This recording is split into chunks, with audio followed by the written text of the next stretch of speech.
Once you have your roof attached to the base of your house, hard to open in the air, you'll open it on your tables.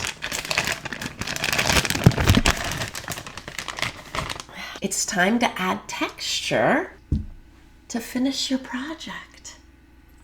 Look at all that texture. Hello, my talented artists.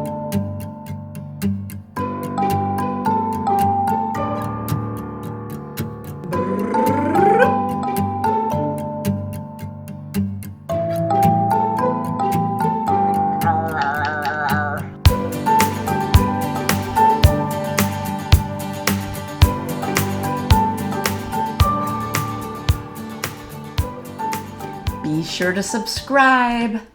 Look at all that texture. Texture is when you repeat a line or shape. Here are some examples of some drawn texture. They are called visual or implied texture because if you felt it, it wouldn't really feel different. It would just feel like paper because it's an illusion that the artist creates.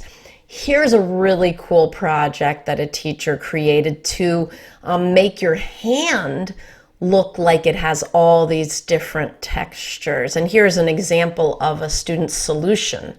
In this artwork, a student uses texture to create the scales around the eye of a crocodile. And here's another student who uses a lot of different textures in their drawing. In clay, we do actually create tactile textures that we can feel. And we can do that by stamping, carving, pressing, which is another form of stamping, all different objects and tools into our clay.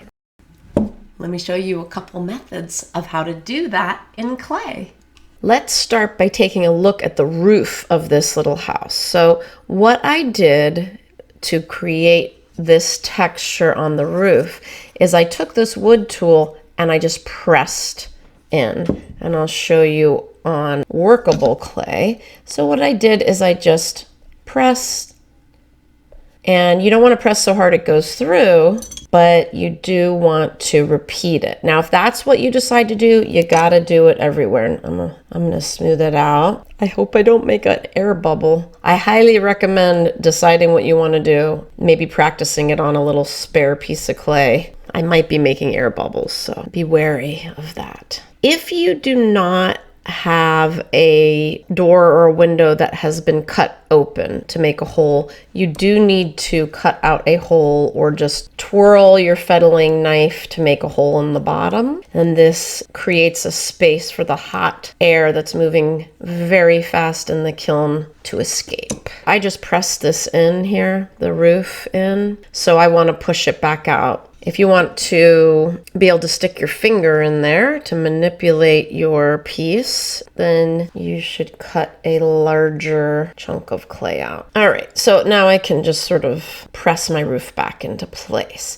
Now remember, whenever you're pressing clay, you are gonna get cracks whenever you're pinching or moving clay. Always remember the steps to good construction. When you move clay, whether you're pinching it or pressing it, you are going to form some cracks, so make sure that you smooth them. Number one, be sure to have a hole somewhere on your sculpture. Then you can begin creating textures. So you can press with anything. Now we have a fettling knife. This is really for cutting, but I mean, this is a circle on the bottom and it makes a cool imprint. That's pretty cool. You could do that all the way around. Just repeat whatever you do. Stick with this, okay? Whatever you do, you want to stick with it. You can even overlap it a little. Use any tool in your tool basket to press to create a texture.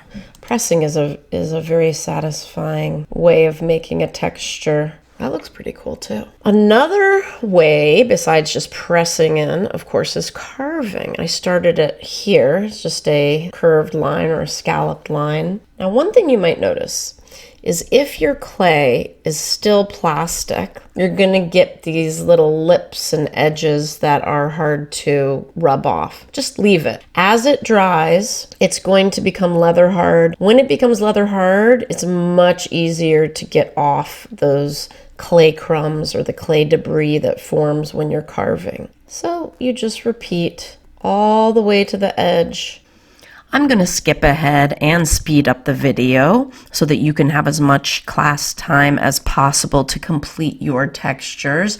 I want to remind you to keep your line or shape you choose consistent so that in the end your texture will have a beautiful uniformity. Once you have completed a carved in texture, it's time to remove the clay crumbs and debris. When your clay is leather hard, actually first let me explain what I mean by leather hard. Leather hard clay means that you can carve into it, but you can't bend it or it will break. In fact, let me explain the stages of clay or the states of clay. Now, I learned it as 4 states of clay. Slip, which contains the most water, and you can use it like glue to attach 2 pieces of clay together. Workable clay, or some people call it plastic clay. It's not plastic, it's clay. When clay is plastic, we use it to make pinch pots or make coils, and we generally build with it because it has enough water to hold its shape, but it will not crack or break. This brings us to the 3rd stage, which is leather hard. Leather hard clay holds its shape. It's a great time for carving and attaching pieces together. The 4th state is bone dry, and it's very important for me as the teacher to know when clay is bone dry because this is when I can fire it. All the water has evaporated out of the clay and it will not break in the kiln when it gets up to those high temperatures. My clay is leather hard now. This is the best time to carve. It's really hard to stamp. You can't really stamp anything. You can't move the clay anymore. You couldn't make a pinch pot out of it. You can't. If you have your door or your shutters out in any way, that's it. That's where they're going to be, because if I try to move it, it'll just snap off. It's the best time for removing clay crumbs while you are going over your lines. They just crumble right off, and then you'll have a much neater, cleaner line.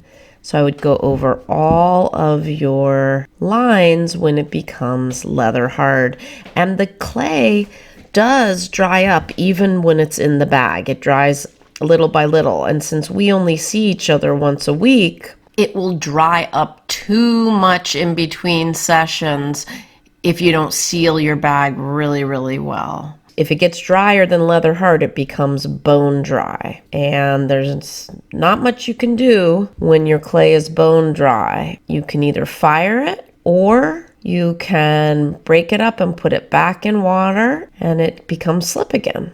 Just remember to remove all of your clay crumbs from your piece by going over all of your carved lines. You can see all these clay crumbs coming off. This is a really good time at the end of the period to make sure that when you are cleaning up your canvas mat that you make sure all these little clay crumbs get into the trash can by holding your mat, it's all the 4 corners like that, and carrying it over to the trash can to shake out. You can also fold it like that, and then you shake it out. I'm not done though. I'm going to keep going.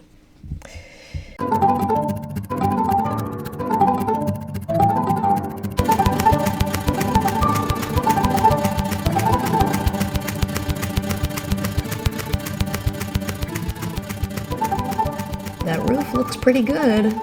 Much neater without all those clay crumbs. The last step is to carve your name into the bottom of your sculpture. If you've already carved your name, just check it again and probably recarve it. If you need help carving your name in legibly, I will be happy to do it for you. Now it's your turn to add texture by pressing or carving. Just make sure that you repeat a shape or line. Have fun!